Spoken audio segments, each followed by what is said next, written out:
So, Anat, we thought about a mentorship program. Can you tell us a little bit about that? Yes, so I'm very excited, very excited to actually initialize today the mentorship program of EURETINA. This is something that I've been dreaming about for a long time, and together with Sebastian already when he started, and now we are leading it together with Ramin Tadayoni and with support from Roche. And thank you very much, because it's good to work with another group. So we are putting up a mentorship program that is trying to help young retina specialists to advance in their academic career. And it really goes along with the aims, with the big dream of the EURETINA, namely to be an educational source and a resource available for young retina physicians that help them develop their career. And we have actually a very structured program. Applications are already open on our website from September 1st, and they will end up mid-October. We are very happy, and we encourage everyone to apply. It's going to be a very exciting program. So each applicant will be selected to be a mentee, and we aim for 6 mentees in the year, in the first year, and 21-22. And we plan to, for each mentee, to assign a mentor. The mentors will be volunteers. Sebastian, you're volunteering already. Yeah, of course. It will be volunteers from the membership. And just going back to the subject of women, do we have a quote there? I think we should have a quote there, at least 50% women. That's our aim. This is our aim, to have at least half women, actually half women. This is what we want. So, Anat, what's the program like? What are we offering? Yeah, so each mentee will be assigned a mentor, and the mentor and mentee will meet monthly. At first virtually, but later on, if COVID situation allows, they can also meet face-to-face, and their cost will be reimbursed by the EURETINA. We will have 3 monthly meetings of all the every 3 months meetings of all the group to have a specific discussion about a certain topic. For example, I can just give one example: how to improve your presentation skills, or analysis of the book, The Confidence Code, that talks about different methods to work on your confidence, or other topics how to get published. Yeah, exactly. How to promote yourself professionally. I mean, how to promote yourself professionally. And of course, we will meet during the annual meeting, which hopefully will be face-to-face in 2022. There will be a meeting, and all of this activity is supported by Roche, and is put on with a lot of resources and efforts from the EURETINA board and EURETINA members. So those are instructions that are good for all young people, I guess. Would there be any specific gender topics? So this particular program, because we also have the Women in Retina program, we didn't emphasize this.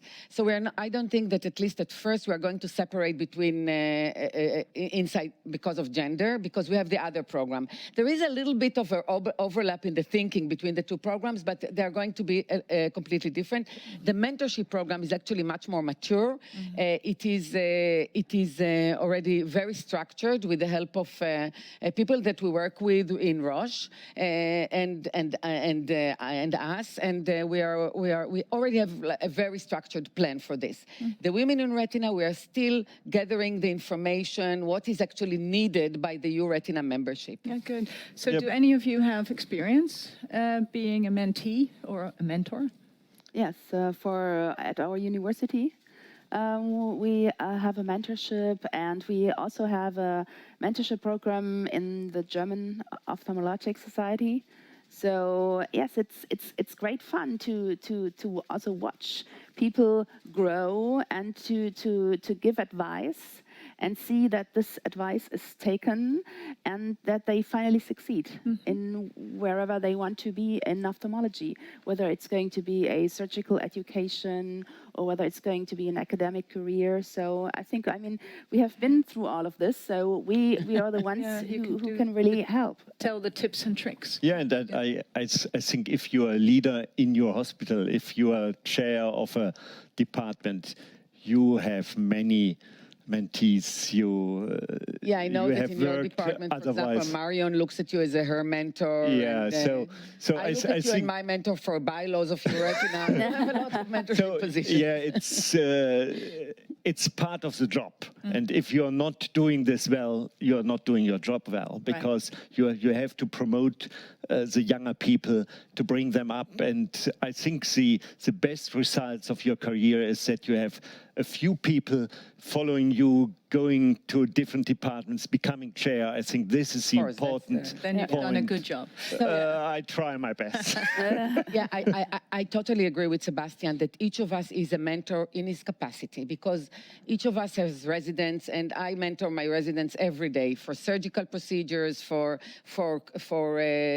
academic work, for relationship with his peers, and so forth. I also have a lot of experience in structured mentorship programs. One that I'm doing for I think it's now my 4th year, and now I'm leading this mentorship program at the ARVO. There is a mentorship program which is actually for women, and it's very structured. And I was first a mentor there. I mentored Irene Katasvili from Greece, and she really advanced so much to the professorship level, and it was a pleasure to mentor her.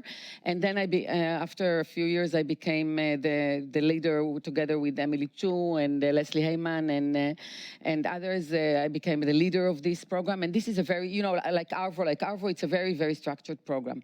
I've also been a mentor in 2 other groups that are sponsored by companies. One was sponsored by Allergan and one by Bayer, that has a group of young retina specialists that I was mentoring together with Jay Ambati and Mark Desmet. Oh, yeah. And I think this is a little bit a different way of mentoring of a group, not one-on-one, but of a group. But I have to tell you that mentoring this group resulted, I mean, it's not my mentoring, it's the group, but resulted, they had within 2 years of collaboration, they had something like 40 papers in peer-reviewed journal, just being mentored to be together and produce the papers, and many other aspects too.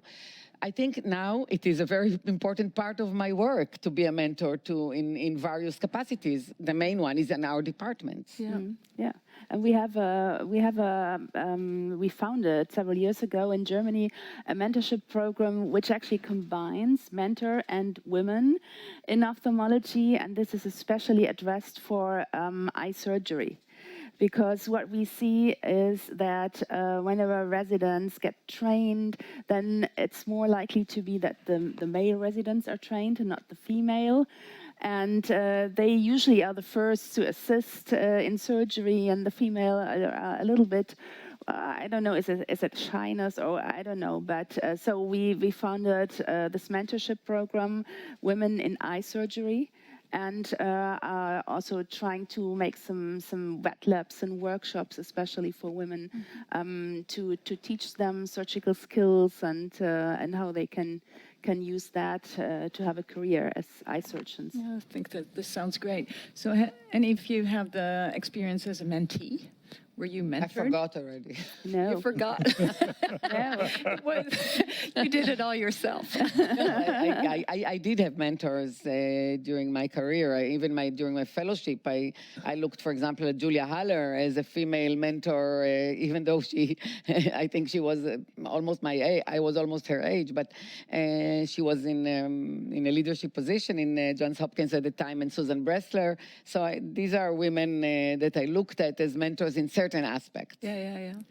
Actually, I had a mentor too, Jean Duan, that mentored me to go a lot into health tech, and this is a very big part of my job today, and that was really, I followed him on that. Yeah. I want to emphasize a few facts on the mentorship program that is sponsored by Roche. So first of all, in order to be an applicant, you have to be relatively young. We don't specify a certain age, but young in your career development. So either during fellowship, not more than 5 years after fellowship, or a different kind of training, because in Europe, many times it's not a very structured fellowship, and so this is one of them. Someone in training, who is still in training, and mainly doing retina, because we are the EURETINA. I mean, And you have to be member of EURETINA, And haven't you you? have- This is very Of course. important. not only that, you have to be member of EURETINA for the last 12 months. It's not that you can you cannot just register sign up today and, yeah. So maybe it's a hint that it's better to be members of the EURETINA because you don't know what is coming next and you don't want to miss it. Yeah, we will have different programs. We have other programs coming. So Yeah. become a member of EURETINA. I think it's very important to support our society. Yeah, and Yeah. for each pair, mentors, mentee, they will set up their goals, what they want to achieve together for the mentor, for the mentee, what are his specific wishes, but it will also be a very structured program. Are there restrictions on Europe, or could be? No, could be rest of the world if could they be are rest members of the world. of the retina. Okay. Of the EURETINA, yeah. Okay. Yeah. And so is the mentor always different from your own country, or what's the view We on didn't that? specify it, but I would envision that we will try to do that. Because Yeah. if you want to have someone from your country, just knock on his door and say, Yeah. hi, I want help. So I think it's better. I think from my experience, it's better to, to Have some distance and some. You, yeah. you get another perspective also. Exactly. Because you know the rules in your own country, but I mean, the world is bigger than that. Yes, So- and maybe you may be also limited by some kind of cultural things that happen in your country, and when all of a sudden you hear that in other countries it's different. For example, participating in surgeries and so on, and things like that, and you can be mentored to that. Yeah. I remember, I think with Irene, who was one of my first mentees, I think I was able to really show her how it can be a little different, and she was able to break the glass ceiling.